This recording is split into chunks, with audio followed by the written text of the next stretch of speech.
His attorney has called this a manifest injustice and says that, of course, there will be an appeal to this. And here's a post that just came through from Don Jr., involved in this as well and reacting to it. He says, "We have reached the point where our political beliefs, combined with what venue your case is heard, are the primary determinants of the outcome, not the facts of the case.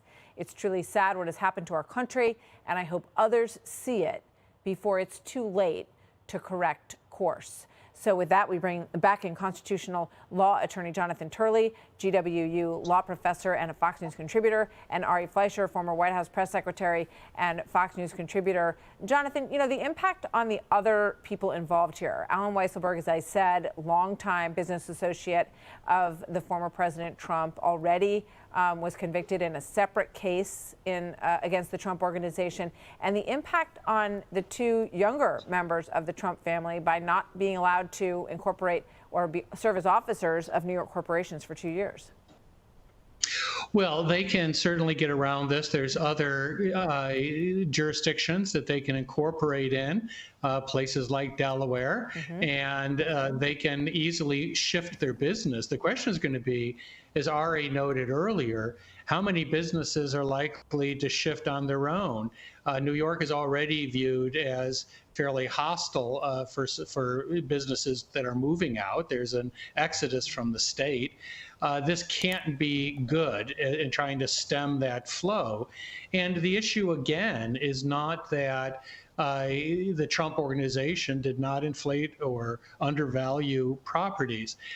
This is a raw partisan exercise by James. She made it that way in the election.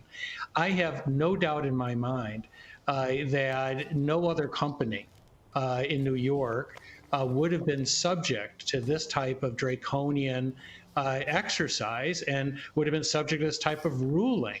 And that should give people pause in New York, particularly in the bars. Is this what we've become? And it's going to have an impact on other businesses because they have to be able to trust that there is a neutrality in their laws, that they're not just going to become pawns in political games by figures like James. Yeah, I mean, that's what Americans expect. They expect to be treated equally. They expect that the law applies to everyone equally. And we hear that a lot thrown around these days. But it seems, unfortunately, as Don Jr. points out in his post, that it doesn't feel that way a lot of the time anymore. And I think that's one of the things that is propelling the campaign of former President Donald Trump. Again, this time around. And I just want to play this. This is from Judge Engoron. This is the judge who made this decision, over $350 million against the Trump organization today. Here he is back in March of 2015, giving a speech at CUNY Local College here, Queensboro. And he talks about the fact that sometimes you don't really need a jury. Sometimes it's better, as you can hear his own words here, but he's essentially saying not to have one, and that sometimes it's hard to factor out your own emotions. Listen closely to what Judge Engoron says here. I'm going to say something controversial, even though I'm being taped. Juries get it wrong a lot. I have a tool that I can deal with that. It's called jury notwithstanding the verdict, judgment notwithstanding the verdict. I'm an impartial referee, but it's hard to factor out my own emotions. Yeah, you know, I like it when I get to decide on my own, and sometimes it's hard to factor out my emotions. Carrie Kupek is joining us now. Carrie, I hope you heard that soundbite because I know you were just miking up, but your reaction to that in light of what we see in this decision today? I mean, it's laughable. I was in the courtroom when Donald Trump was being questioned, and no matter what he said, even when, yes, there were times when it was appropriate for the judge to shut him down when he was, say, going on rants or something like that.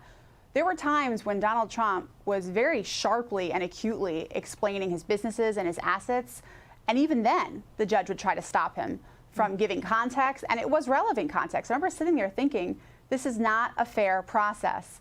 And this decision today reflects exactly what I saw in the courtroom. The Democrats are determined to crush Donald Trump financially and politically. and change the 2024 election. And that's what this is about. And we all know that based on what the AG campaigned on. So it's not a secret. But yet, as you all were just discussing, is this how we do democracy in America? Is this how justice should be? No. I'll answer that. Across the board, on all sides. And you look at what happened yesterday in the Georgia courtroom.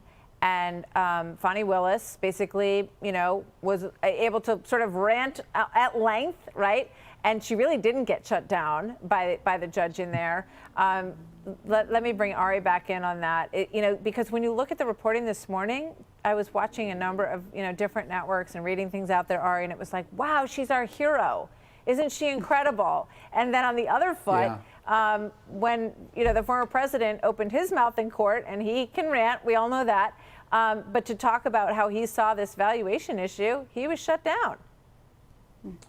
Yeah, this has been a fascinating week to watch justice unfold. You can watch it in Georgia, you can watch it in Manhattan, and now you can watch it in one other item that we haven't talked about.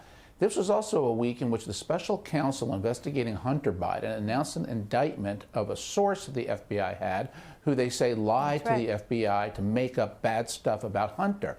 Fine. If a source lied to the FBI like that, I have no problem with prosecuting that person.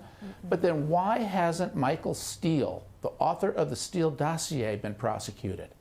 This, again, is the two sides of justice. And it keeps seeming that if you're out to get Donald Trump, you get the green carpet. You can do whatever you want. Just walk right down and attack Donald Trump. But on the other side, these prosecutors, especially in blue areas of America, are waiting to pounce, and the press pounces along with them and paints a very sympathetic portrait. So why was that source indicted and Michael Steele is celebrated by the left? That's the problem I have with justice in America since Donald Trump came to office and the Democrats have broken the norms. Jonathan Turley, it may come down to a decision, at the largest level at the Supreme Court about whether or not the former president has immunity in some of the federal cases that he faces regarding the election and January 6th. How anxious do you think they are to take that on? And to perhaps bring some form, will they perhaps bring some form of equilibrium to these processes?